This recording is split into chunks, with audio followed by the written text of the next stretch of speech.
Halo teman-teman pencari makna. Sebelum kita menyelam ke dalam misteri yang dalam, jika kalian menemukan nilai dalam eksplorasi seperti ini, jangan lupa untuk klik tombol subscribe dan nyalakan bel notifikasi. Dengan begitu, kita bisa terus belajar bersama, mengupas lapisan-lapisan kebijaksanaan kuno yang sering terlewatkan. Channel ini adalah ruang bagi kita yang percaya bahwa iman yang dewasa tidak takut pada pertanyaan, justru haus akan pemahaman yang lebih utuh. Yuk, kita mulai perjalanan ini.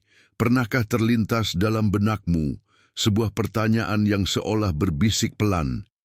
Di tengah kesibukan perayaan Natal setiap Desember, di balik gemerlap lampu dan riuh rendah nyanyian, ada sesuatu yang mungkin membuatmu sejenak merenung. Sebuah pertanyaan sederhana, namun dasarnya sangat dalam. Kapan sebenarnya bayi mungil dari Bethlehem itu lahir? Selama 2 milenium, jawaban yang kita terima begitu saja tertanam pada tanggal 25 Desember. Tapi, izinkan aku berbagi sesuatu yang mungkin sudah lama kuduga. Tanggal itu bukan berasal dari halaman-halaman kitab suci.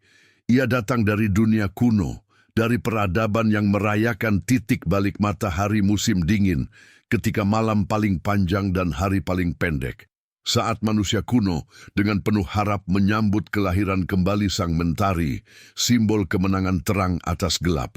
Bukankah menarik bahwa gereja awal kemudian menempatkan kelahiran sang terang dunia tepat pada momen simbolis ini? Ini bukan sebuah kesalahan, ini adalah sebuah pengambilan makna yang jenius, menyatukan ritme alam dengan narasi ilahi.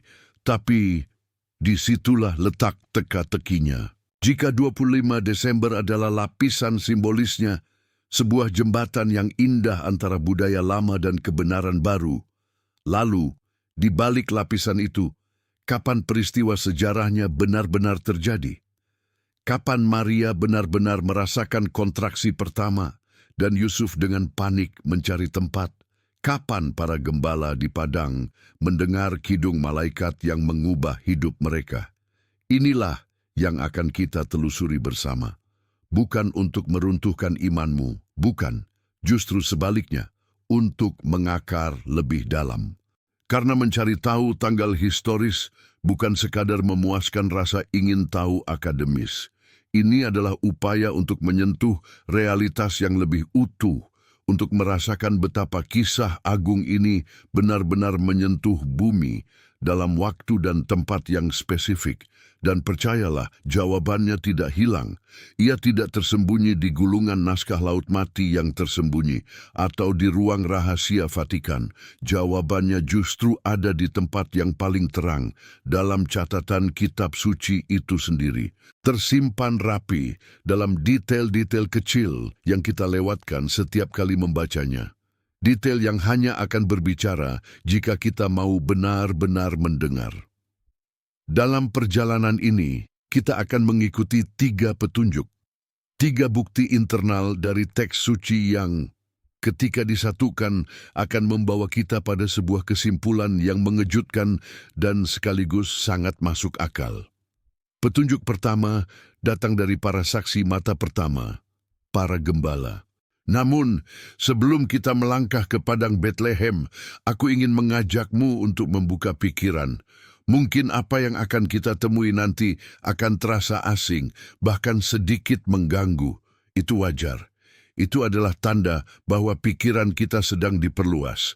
Tetaplah di sini dengan niat tulus untuk menemukan, bukan hanya untuk membenarkan apa yang sudah kita tahu. Karena seperti kata pepatah kuno, kebenaran tidak akan mengurangi kesalehan. Mari kita cari kebenaran itu bersama-sama. Jadi, kita mulai dari mana? Dari sesuatu yang sangat sederhana. Sesuatu yang mungkin sudah kita dengar ratusan kali dalam drama Natal atau khotbah, sehingga kita hampir tak lagi memerhatikannya. Mari kita buka kembali catatan Lukas dan bayangkan adegannya dengan lebih hidup. Maria dan Yusuf baru saja tiba di Bethlehem. Kota itu ramai oleh orang-orang yang pulang untuk sensus. Tidak ada kamar di penginapan. Lalu, dalam kesederhanaan yang mengharukan, Maria melahirkan anaknya, anak pertamanya. Ia membungkus bayi itu dengan kain lampin dan membaringkannya di dalam palungan tempat makanan ternak. Sebuah awal yang penuh kerendahan hati. Dan kemudian Lukas mencatat ini. Di daerah itu ada gembala-gembala yang tinggal di padang menjaga kawanan ternak mereka pada waktu malam. Satu kalimat tampaknya biasa saja, bukan? Hanya latar belakang. Tapi inilah kunci pertama kita. Inilah petunjuk yang ditinggalkan tanpa sengaja oleh sang penulis Injil, seperti sidik jari kebenaran yang tertinggal di tempat kejadian. Mari kita pahami konteksnya. Kita berbicara tentang daerah Bethlehem di wilayah pegunungan Yudea. Bagaimana iklimnya? Pada bulan Desember, musim dingin di sana bisa sangat keras. Suhu malam hari sering turun hingga mendekati titik beku, disertai angin kencang dan hujan. Pertanyaannya, apakah masuk akal bagi para gembala untuk membiarkan kawanan domba mereka tidur di padang terbuka pada malam-malam seperti itu? Jawabannya dari sejarah dan catatan pertanian kuno adalah tidak masuk akal. Pada sekitar bulan Oktober atau November hingga Maret, para gembala biasanya membawa ternak mereka ke dalam kandang, ke tempat perlindungan. Domba-domba itu terlalu berharga untuk dipertaruhkan kesehatannya, bawa nyawanya, dengan membiarkan mereka kedinginan dan kehujanan sepanjang malam. Praktik gembala kuno sangat jelas. Ketika musim hujan dan dingin tiba, kawanan domba dinaikkan dari padang rumput dan diamankan. Lalu, apa yang bisa kita simpulkan dari fakta bahwa pada malam kelahiran Yesus, para gembala itu sedang berada di padang menjaga kawanan mereka pada waktu malam? Ini adalah sinyal yang kuat. Ini memberitahu kita dengan gamblang, malam itu bukanlah malam di tengah musim dingin. Udara pasti masih cukup nyaman, mungkin segar tapi tidak menusuk tulang. Bintang-bintang bersinar terang di langit yang jernih, tanpa ancaman badai atau embun beku. Itulah sebabnya para gembala dan domba-domba mereka bisa tetap di luar. Detail kecil ini, yang seolah hanya bumbu cerita, sebenarnya adalah kompas yang menunjuk kita ke arah yang benar, menjauhi bulan-bulan Desember, Januari, atau Februari. Bayangkan Lukas, si penulis Injil, yang sangat teliti. Ia sedang menyusun narasi yang agung tentang keselamatan. Pikirannya fokus pada pesan teologis, pada penggenapan nubuat. Namun, di tengah-tengahnya, memori kolektif atau sumber saksi matanya mempertahankan sebuah detail faktual yang khas. Waktu malam di padang. Detail ini lolos dari penyaringan narasi simbolis, karena itulah yang benar-benar terjadi. Jadi petunjuk pertama telah kita dapatkan. Tanggal kelahiran yang sesungguhnya pasti terjadi pada saat cuaca di Yudea masih bersahabat, di saat domba-domba masih bisa menggemukkan diri di padang rumput hijau, dan para gembala bisa berjaga di bawah langit terbuka. Ini mempersempit pencarian kita ke bulan-bulan yang lebih hangat. Mungkin musim semi, atau lebih mungkin awal musim gugur. Tapi ini baru satu petunjuk. Ia memberi kita arah, tapi belum titik koordinat yang pasti. Untuk itu kita perlu petunjuk kedua yang jauh lebih presisi. Petunjuk yang melibatkan kalender suci, rotasi imam-imam di Bait Allah, dan sebuah kehamilan ajaib. Jadi kita tahu itu bukan di musim dingin. Tapi bukan musim dingin masih terlalu luas. Kita butuh penunjuk waktu yang lebih spesifik, sebuah penanggalan yang bisa kita percaya. Dan inilah keindahan dari kitab suci, ia sering menyimpan jawaban di tempat yang tak terduga. Kita sekarang akan meninggalkan padang rumput Bethlehem dan bergerak mundur sekitar 15 bulan sebelumnya. Kita menuju ke tempat yang paling suci dalam Yudaisme, Bait Allah di Yerusalem. Disinilah petunjuk kedua kita dimulai dengan seorang imam tua bernama Zakharia. Lukas, penulis yang sama, memulai kisahnya bukan dari Yesus, tapi dari kelahiran Yohanes Pembaptis. Dan ia memberikan detail yang sangat-sangat spesifik. Lukas mencatat bahwa Zakaria ini berasal dari rombongan atau golongan Abia. Ini bukan sekadar informasi genealogi, ini adalah kunci kronologis. Di masa itu, imam-imam yang melayani di Bait Allah dibagi menjadi 24 golongan, sesuai aturan yang ditetapkan sejak zaman Raja Daud. Setiap golongan mendapat giliran melayani selama 1 minggu, 2 kali dalam setahun, ditambah selama perayaan-perayaan besar ketika semua golongan bertugas bersama. Jadwal ini tetap, teratur, dan dicatat dengan sangat teliti, seperti jadwal dinas para dokter atau pilot kita sekarang. Nah, golongan ke-8 dalam daftar itu adalah golongan Abia, golongan Zakaria. Dengan mempelajari kalender Yahudi kuno, para ahli dapat menghitung kapan giliran setiap golongan. Jika tahun ibadah dimulai pada bulan Nisan, sekitar Maret-April, maka giliran golongan Abia jatuh pada minggu pertama di bulan yang disebut Sivan, atau sekitar akhir Mei hingga awal Juni dalam kalender kita. Sekarang perhatikan alur ceritanya dengan saksama. Zakaria sedang bertugas di Bait Allah pada masa itu, akhir Mei awal Juni. Di sana malaikat Gabriel menampakkan diri dan mengabari bahwa istrinya Elisabeth yang sudah tua dan mandul akan mengandung seorang anak. Setelah menyelesaikan masa tugasnya, Zakaria pulang ke rumah. Dan Lukas mencatat, Elisabeth, istrinya, pun mengandung. Jadi Elisabeth mengandung setelah Zakaria pulang, yang kita perkirakan terjadi pada awal hingga pertengahan Juni. Dari sini, kita bisa berjalan maju dengan logika alamiah yang sederhana. Kehamilan manusia normalnya berlangsung sekitar 9 bulan. Jika Elisabeth mengandung sekitar awal Juni, maka Yohanes Pembaptis akan lahir 9 bulan kemudian, yaitu sekitar Maret tahun berikutnya. Nah, ini baru separuh jalan. Sekarang kita hubungkan dengan Yesus. Lukas memberikan jembatan yang jelas. Ketika malaikat Gabriel mengunjungi Maria untuk mengabarkan kelahiran Yesus, ia memberi sebuah tanda, dan sesungguhnya Elisabeth, sanakmu itu, ia pun sedang mengandung seorang anak laki-laki pada usia tuanya. Dan kemudian kalimat kuncinya, dan inilah bulan yang ke-6 bagi dia. Coba kita renungkan. Elisabeth sudah hamil 6 bulan ketika Maria menerima kabar gembira itu. Jika konsepsi Elisabeth sekitar awal Juni, maka 6 bulan kemudian membawa kita ke sekitar bulan Desember. Itulah saat Maria mengandung oleh kuasa Roh Kudus. Sekali lagi, kita berjalan maju 9 bulan. Jika Maria mengandung sekitar Desember, maka Yesus akan lahir 9 bulan kemudian, yaitu sekitar September tahun berikutnya. Lihatlah bagaimana kedua garis waktu ini bertemu dengan elegannya. Kelahiran Yohanes diperkirakan Maret, mendahului kelahiran Yesus, diperkirakan September, dengan selisih sekitar 6 bulan, persis seperti yang disiratkan dalam narasi Lukas. Sekarang rasakan sesuatu di sini. Bukankah ini menarik?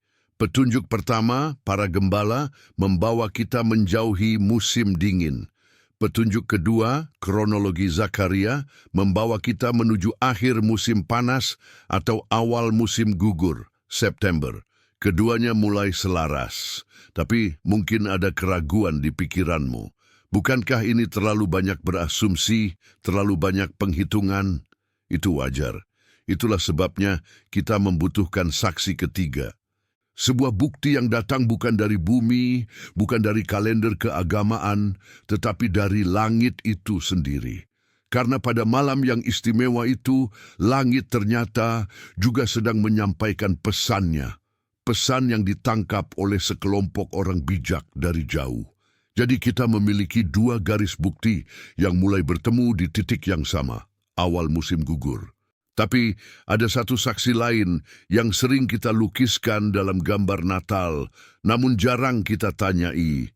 apa sebenarnya yang mereka lihat. Mari kita bicara tentang orang-orang Majus dari timur. Mereka bukanlah tiga raja dalam cerita dongeng. Mereka kemungkinan besar adalah ahli perbintangan, cendekiawan dari Persia atau Babilonia yang mempelajari gerak bintang-bintang. Bagi mereka, langit bukanlah pameran cahaya yang acak, melainkan sebuah peta kosmis, sebuah bahasa simbol yang hidup. Mereka percaya bahwa peristiwa besar di bumi, seperti kelahiran seorang raja besar, tercermin dalam pola-pola di langit. Ketika mereka berkata, kami telah melihat bintangnya di timur, mereka bukan sedang berbicara tentang keajaiban sulap yang hanya mereka yang lihat. Mereka kemungkinan besar merujuk pada sebuah fenomena astronomi nyata yang sangat langka dan bermakna bagi ilmu mereka. Dan inilah keajaiban zaman kita. Dengan perangkat lunak astronomi modern, kita bisa memutar balik waktu. Kita bisa melihat peta langit malam pada tanggal berapapun dalam sejarah. Dan ketika para astronom melakukan ini untuk periode sekitar masa kelahiran Yesus, karena perhitungan awal Masehi kita ternyata meleset beberapa tahun, mereka menemukan sesuatu yang luar biasa. Pada tahun 7 atau 6 sebelum Masehi, terjadi sebuah pertemuan langka di rasi bintang Pisces, ikan. Dua planet raksasa, Jupiter, planet yang melambangkan kerajaan dan kedewaan, dan Saturnus, planet yang sering dikaitkan dengan bangsa Israel atau nasib, bertemu bukan sekali, tapi 3 kali dalam 1 tahun. Peristiwa triple konjungsi seperti ini sangat jarang, terjadi berabad-abad sekali, tapi ada yang lebih mencengangkan. Pada salah satu fase pertemuan itu, tepatnya di bulan September tahun tersebut, langit menampilkan pemandangan yang hampir tak terbayangkan. Matahari, bulan, Jupiter, Saturnus, Venus, dan Merkurius semuanya berkumpul dan berbaris dalam formasi yang luar biasa di wilayah langit yang sama. Bagi seorang ahli perbintangan kuno, ini adalah tanda yang tak terbantahkan. Ini bagaikan seluruh alam semesta sedang membunyikan trompet dan menyalakan lampu sorot ke arah satu titik. Sebuah peristiwa penting yang berkaitan dengan Israel dan kerajaan. Kapan tanda langit yang paling spektakuler ini terjadi? September. Sekarang coba kita tarik napas sejenak dan hubungkan semuanya. Petunjuk gembala, bukan musim dingin, mengarah ke musim semi atau gugur. Petunjuk Zakaria, perhitungan kronologis yang cermat mengarah ke akhir Agustus, September. Petunjuk bintang, konjungsi planet paling dramatis yang akan diartikan sebagai kelahiran Raja Yahudi terjadi pada September. Ketiganya, dari sumber yang berbeda, tradisi pastoral, catatan kependetaan, observasi astronomi, secara independen mengarah ke bulan yang sama. Orang-orang Majus itu melihat bintangnya di timur, mungkin pada konjungsi pertama di bulan Mei, lalu memulai perjalanan panjang mereka dengan unta. Perjalanan dari misalnya Babilonia ke Bethlehem bisa memakan waktu berbulan-bulan. Itu menjelaskan mengapa ketika mereka tiba, Matius mencatat mereka menemukan anak itu bersama Maria, ibunya. Bukan lagi bayi yang baru lahir di palungan, tetapi sudah agak besar, mungkin sudah tinggal di sebuah rumah. Tapi mengapa September begitu spesial? Apakah hanya kebetulan kalender atau ada alasan yang lebih dalam, lebih simbolis, mengapa Sang Pencipta Waktu memilih momen tersebut dalam roda tahun untuk memasuki waktu? Jawabannya membawa kita ke makna yang paling sublim. Karena September dalam kalender Ibrani adalah bulan Tishrei, bulan yang paling suci, bulan di mana seluruh ritme spiritual bangsa Israel berdetak kencang. Dan disinilah mungkin kebenaran historis dan makna ilahi bersatu dalam harmoni yang sempurna. Maka kita sampai pada sebuah kesimpulan yang kokoh dari ketiga bukti itu, September. Tapi menghentikan pencarian kita di sini hanya akan memberi kita sebuah fakta historis yang dingin. sebuah kepingan data. Padahal keindahan sejati justru terbentang di depan kita, karena dalam tradisi suci tidak ada yang kebetulan, apalagi untuk peristiwa sedahsyat ini. Mari kita masuki jantung kalender rohani bangsa Israel.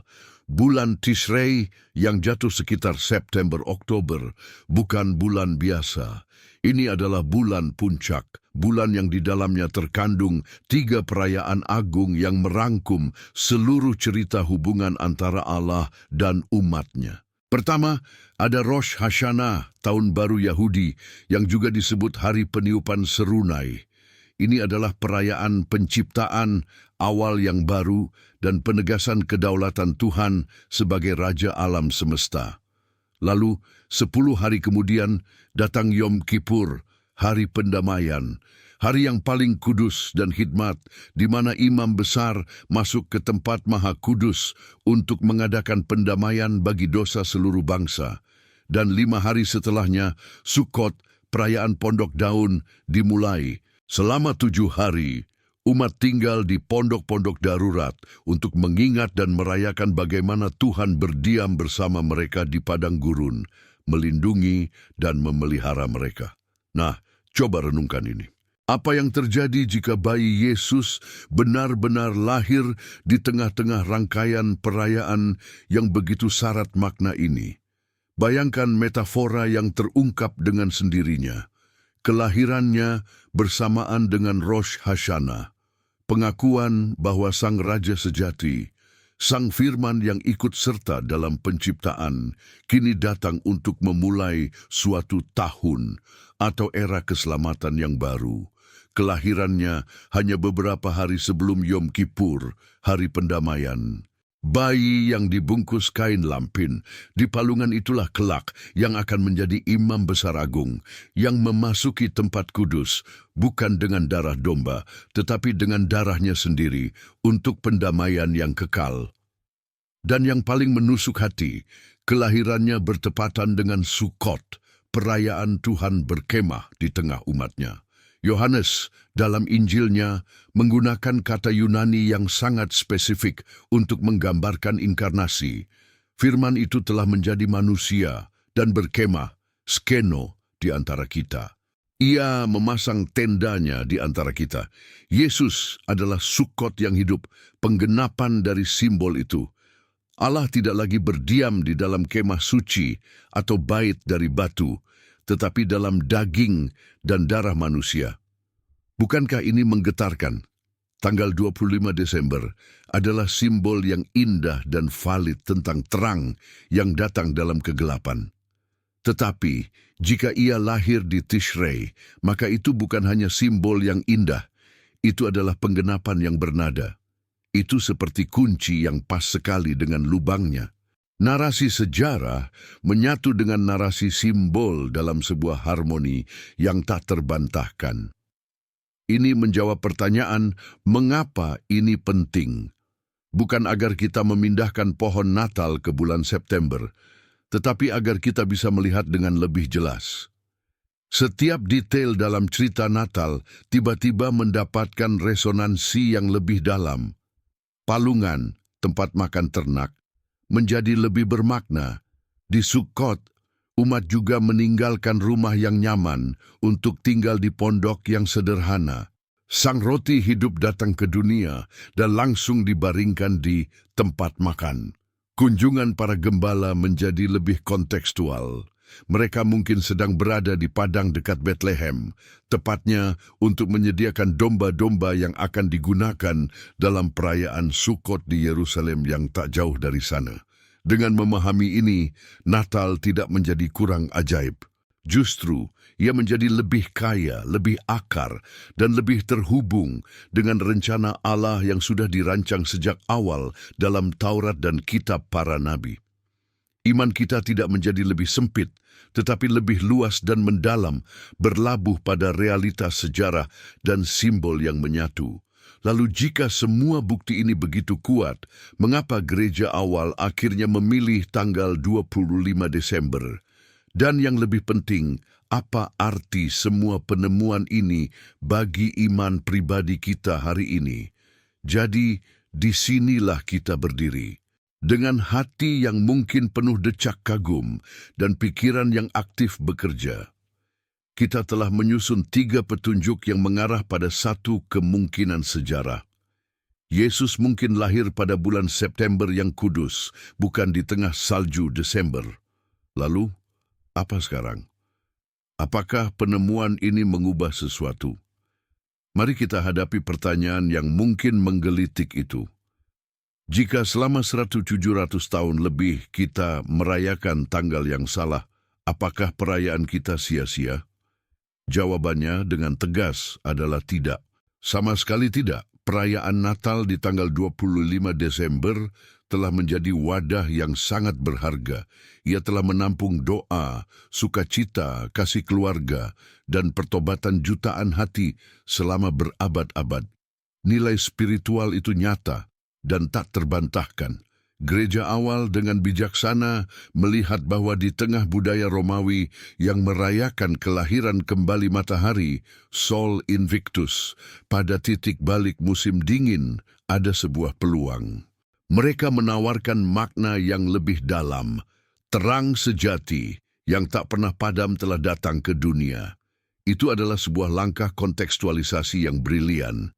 Jadi kita tidak perlu membongkar dekorasi Natal atau merasa telah tertipu. Yang kita lakukan adalah menambahkan lapisan pemahaman, bukan mengganti yang lama. Namun inilah inti yang ingin saya sampaikan. Penjelajahan kita ini bukan sekadar tentang memperbaiki sebuah tanggal dalam kalender. Ini tentang memperbaiki cara kita membaca, merenung, dan menghidupi iman. Selama ini, seringkali ada 2 kutub ekstrem. Di satu sisi, ada yang menolak segala penelitian sejarah dengan ketakutan bahwa itu akan merusak iman. Di sisi lain, ada yang membuang semua keyakinan karena menganggapnya tidak historis. Perjalanan kita hari ini menunjukkan jalan tengah yang lebih bijak, jalan iman yang dewasa. Iman yang dewasa tidak takut pada pertanyaan, ia justru bersemangat untuk menggali. Ia percaya bahwa semua kebenaran adalah kebenaran Tuhan, baik itu ditemukan dalam kitab suci, dalam penelitian arsip kuno, maupun dalam hukum alam di langit. Iman yang dewasa mampu membedakan antara inti iman, Firman menjadi manusia, Allah yang menyelamatkan, dengan bungkus budaya dan sejarah, tanggal, beberapa detail tradisi. Ia memegang erat yang inti dan dengan fleksibel mempelajari yang bungkus. Dengan mengetahui kemungkinan lahirnya Yesus pada bulan Tishrei, iman kita justru menjadi lebih terhubung. Kita melihat betapa kehidupan Yesus berakar dalam tanah Israel, menggenapi pola-pola yang sudah dirancang Allah. Lebih kaya, kita mendapat gambaran yang lebih hidup dan kontekstual tentang suasana saat itu.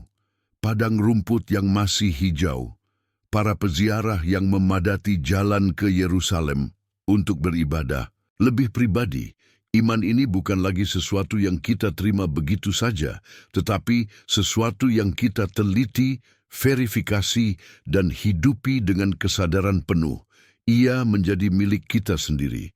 Jadi, apa yang bisa kita lakukan? Rayakanlah Natal di Desember dengan penuh sukacita sebagai perayaan simbolik kedatangan terang. Dan mungkin di sekitar bulan September, luangkan waktu untuk merenung lebih dalam. Baca kembali kisah kelahirannya dengan kacamata baru ini. Perhatikan koneksinya dengan Hari Pendamaian dan Pondok Daun. Biarkan hal itu memperdalam rasa syukurmu. Pada akhirnya pertanyaan terpenting bukanlah di tanggal berapa kita merayakan, tetapi apakah Sang Firman yang menjadi manusia itu telah lahir di dalam hati kita? Apakah terangnya menyinari hidup kita? Apakah kehadirannya menjadi pondok yang melindungi kita? Pencarian kita akan tanggal historis adalah sebuah latihan yang indah. Sebuah bukti bahwa kita mengasihi Tuhan tidak hanya dengan hati, tetapi juga dengan pikiran. Dan ketika hati dan pikiran bekerja sama, disitulah iman yang sesungguhnya bertumbuh, kuat, dan berbuah. Terima kasih telah berjalan bersama dalam penjelajahan ini. Jika pemikiran ini menyentuhmu, jika ia membuka ruang untuk merenung lebih dalam, bagikanlah. Mari kita dukung satu sama lain untuk memiliki iman yang tidak takut bertanya. Karena justru dalam pertanyaan yang tulus, kita seringkali menemukan Dia, sang jawaban itu sendiri, dengan cara yang lebih intim. Teman-teman pencari makna, jangan lupa untuk subscribe dan nyalakan bel notifikasi.